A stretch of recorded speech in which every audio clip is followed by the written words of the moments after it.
Che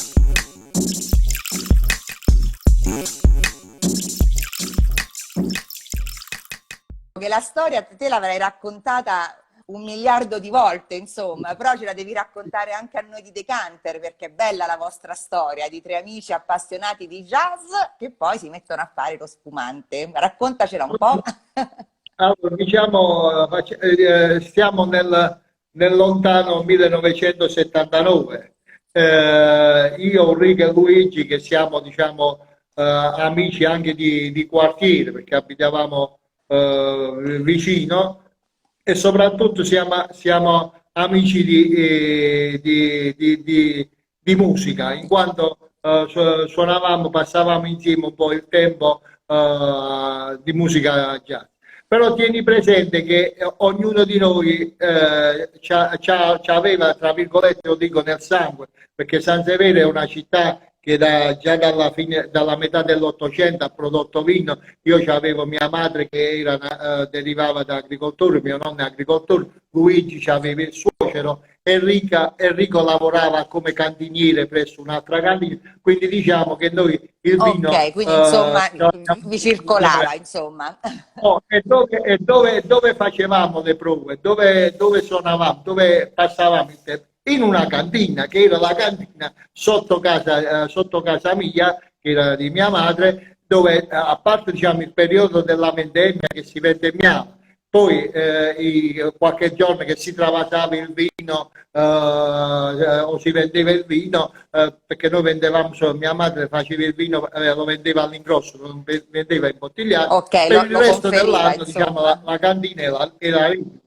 Quindi era il luogo ci incontravamo come amici per suonare. Stavamo quindi in cantina, allora nasce così per gioco, dice perché non facciamo qualche cosa di diverso che qua a San Severo nessuno ha provato a fare, cioè che cosa fare? Perché non facciamo un po' di spumante? Anche perché lo spumante, visto che io dico che lo spumante è un vino musicale, perché oltre alla vista, all'olfatto e al gusto c'è anche l'udito. Se avviciniamo l'orecchio alla flute noi sentiamo le bollicine che scoppiano. Quindi Certo. abbiamo iniziato a fare delle prove. Non ti dico, diciamo, la prima volta, perché la prima volta che è successo? Abbiamo preso del mosto, l'abbiamo messo in bottiglia e dopo, diciamo, quando ha iniziato a ripartire la fermentazione, queste bottiglie scoppiavano uno dopo l'altro. Difatti, per un periodo avevamo pure paura ad incontrarci in cantina perché era pericoloso. E siamo partiti. L'idea però nostra era questa, diciamo, in un certo senso, che è stata quell'illuminazione che tu la fai senza che ci pensi, che però alla fine risulta vincente, cioè quella di non dimenticarci del nostro territorio, cioè rimanere sempre agganciati al nostro territorio, diciamo, a dove siamo nati, e quindi avevamo anche la possibilità da Alfonso di lavorare, diciamo, dei vitigni particolari, però abbiamo scelto i vitigni nostri, il Bombino Bianco, esatto. Il Trebbiano abruzzese e la Malvasia, che erano, diciamo, i vitigni che si usano nella DOC San Severo. Di questi qua abbiamo, diciamo, visto che il Bombino Bianco era quello che più si addiceva a fare a quello che volevamo fare, cioè lo spumante metodo classico, perché maturava molto lentamente e manteneva una bella acidità e non aveva su digradazione alcolica di zuccheri troppo elevati, quindi era l'ideale per fare, diciamo, una base spumante. E quindi dopo 3-4 anni di sperimentazione con i diversi vitigni abbiamo scelto, diciamo, lo spumante, il Bombino Bianco, e siamo iniziati a partire. Però ripeto, sempre tra una suonata e un'altra, tra una bevuta e un'altra, dagli amici che ci venivano a trovare, assaggi tu, vediamo come viene. E piano piano, diciamo, questa cosa è diventata grande. Il nome Dama Forestina, lo sai io lo so, ma diciamolo ai nostri, insomma, questa gentildama inglese, insomma. Sempre il discorso di stare un poco agganciati sul territorio. Nel momento, diciamo, la Dama Forestiere deriva dal nome della compagna del principe Michele di Sangro, che è stato fatto anche un libro, vedete, ok, la c'è un Dama romanzo, Forestiere, infatti. un romanzo, che è stato la compagna di questo principe di San Severo, che è stato l'ultimo principe di Sangro, che erano principi, questo era il bisnipote di Raimondo di Sangro, il famoso alchimista del Settecento. Difatti a Napoli c'è la Cappella San Severo, che era di questi principi di Sangro, no? Il Cristo velato, se ben vi ricordate. Sì, sì, sì, E, sì, e sì. quindi questo principe di Sangro, l'ultimo principe, quindi alla Senti, fine ma una domanda, perché leggo sempre da tutte le parti che era la convivente, quindi non era la moglie, era già uno che stava no, avanti? O... non stavano sposati, Beh, perché lo bravi, sai, bravi, stavano avanti, mi piace. Infatti no, leggo sempre. la storia è molto lunga, la storia è molto lunga. Praticamente Michele Di Sangro si era innamorato di una, diciamo, calabrese, Eh, sempre, diciamo, del regno di Napoli. Però, però questa qua era stata promessa ad altri ah, e quindi, diciamo, non li volevano, non li hanno fatti sposare, però loro hanno avuto due figli con questa qua, con questa prima. Però poi la monarchia, diciamo, proprio il re, diciamo, è entrato, diciamo, e le ha fatte separare. Lui se n'è andato a Parigi, lui se n'è andato a Parigi e lei è rimasta in Italia, però ha tentato di scappare per raggiungere questo compimento e nella traversata del Mediterraneo, dell'Adriatico, quindi per andare verso la Francia, è successa, diciamo, una tempesta, questa nave si è affondata e è ah. morta lei e i due figli. E questo principe è entrato, diciamo, in crisi, diciamo, e si è dedicato alla scienza e praticamente aveva un palazzo a Parigi e ha fatto, diciamo, ha chiamato un botanico di allora che era Grocan, un inglese, per far, diciamo, a sistemare questo, questo giardino. Questa Grogan aveva Ah, una figlia, questa Elisa.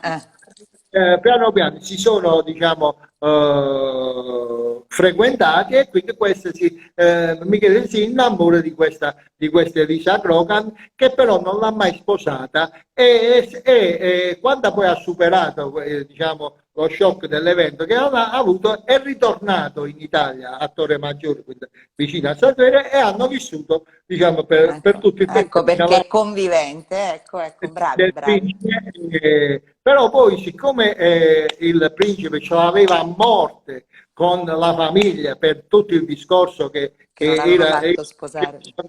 tutti i suoi tenimenti, che erano più di 3.000 ettari di terreni, li ha donati ai comuni di San Severo e Torre Maggiore, non ha dato niente diciamo, agli eredi Ah, la diretti famiglia. alla famiglia. E difatti poi c'è stata da questa donazione nasce l'Istituto Agrario, nasce il consorzio, quindi c'è stato a livello economico ha portato molto all'economia diciamo, dei sanseveresi e dei torremaggioresi.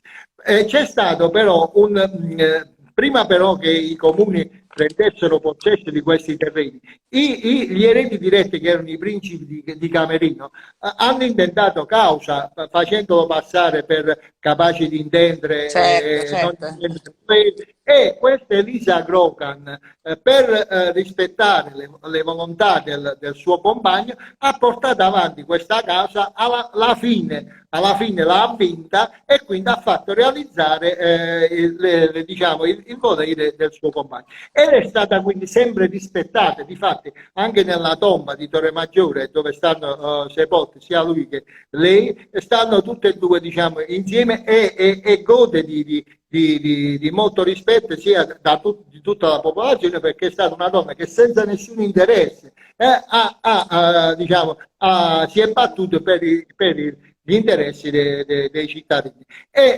Di questa storia è stato scritto un libro Un di Nino Casillo, romanzo, sì. un romanzo, e noi poi ci siamo ispirati nel momento in cui abbiamo creato questa nuova bottiglia, di chiamarla, diciamo, con questo nome, perché poi questa veniva chiamata Elisa Grogan, ma veniva chiamata la dama forestiera perché Forestiera, era perché era straniera, insomma. no. Esatto.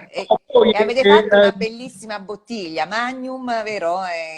Con sì, poi sì, sì, un'etichetta molto bella e imponente, eh? e poi sempre su questa falsariga, su questa falsariga, su questa falsariga, nel momento in cui abbiamo fatto la bottiglia dei 40 anni, ecco, Sì. questa è la dama forestiera. Eccola, bella, bella, che lo ricordiamo è un blend tra Montepulciano e Pinot Noir, giusto? Eh, quando abbiamo poi fatto, diciamo, creato in bottiglia, vi do un'anteprima, adesso già per esempio, già l'anno prossimo Eh? entrerà in bottiglia, quindi già stiamo pensando alla bottiglia, non mi ci vuole ancora un po' di tempo, quello che poi festeggerà i nostri 50 anni. Ah, certo, certo. Certo, perché Quindi, poi deve rimanere tanto tempo, insomma, da voi prima di arrivare sul mercato.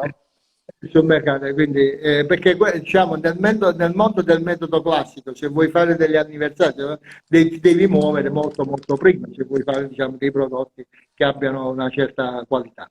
E quindi dicevo, quando abbiamo pensato quindi di fare questa bottiglia per i 40 anni, il nome, come chiamiamo, come lo chiamiamo, allora, sempre, diciamo, riferendoci al discorso Sanseverino, l'abbiamo chiamata Sansevieria. Perché Sansevieria? Sansevieria è quella pianta che noi abbiamo tutti a casa, quella lanceolata, non so se ce l'hai presente, Io di quella piante. sta fuori, dove stanno impurato.